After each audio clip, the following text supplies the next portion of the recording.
Listen to me. Isn't it amazing that when Job went through what he went through, Job worshipped? When Jesus went through what he went through, Jesus was willing to say, Father, is it possible to negotiate this? Job didn't complain, no, he worshipped. But Jesus is about to get to the cross, and the whole pain of all that he had gone through, and the people he was going to die for were not even appreciating him.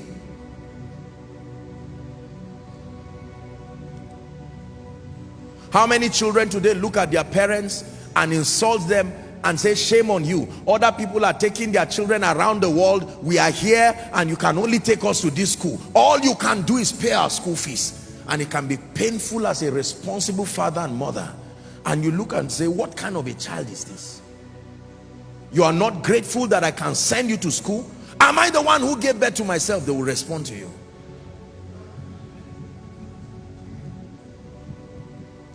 There are times when your good can be evil spoken of. It brings sorrow. It brings sorrow. I know a man years ago who went to do an act of charity in a region somewhere, and when he went, at the end of it, they persecuted that man and insulted him and said, shame on him, that for his status, for him to go and give the mini gifts that he gave the people there. They said other ordinary people had done something better.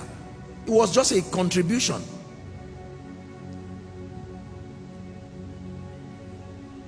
Have you seen people that you give them a bag of rice and they say, where is the salt? Where is Maggie? You just gave rice like that. Listen, beloved people of God, I know we are laughing, but I want you to pay attention, because many of you right now, this is one of the things that closed the door to your heart of compassion. You were not like that. There are many loved ones who have been changed as a result of the evil-heartedness of people. There are people who have vowed today to never help anybody who is not their children in the nuclear family again, because they've invested in too many people who have brought them heart pain. Have you seen such kind of families? There are many people who took other children. All their children are well behaved, and all those they outsourced to help have caused trouble. They have slept in the station. They have gone through all kinds of trouble because of someone else's child. It can be very painful. The sorrow, the bleeding of the heart that comes on account of your greatness and on account of your intention to serve the purposes of Jesus. How about sincere people who have gone to pray with families and they just box them together as men of God and say, all these prophets moving from house to house looking for food to eat, whereas some of them were sincere people who were praying from the depth of their heart with families.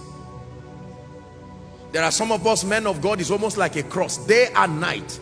People believe that every man of God who God is helping is either using a charm somewhere, or he's using some you know, whether demonic something that you ate and you swallowed, and so on and so forth. The moment people see the spectacular manifestation of the hand of God upon a life, how about people who are blessed? You see, the moment people do not understand your life and your lifting, the moment you become a mystery, people will give their interpretation to everything around your life. There are sincere people who have suffered and continue to suffer across boards all around the body of Christ on account of what God has done and is doing in their lives.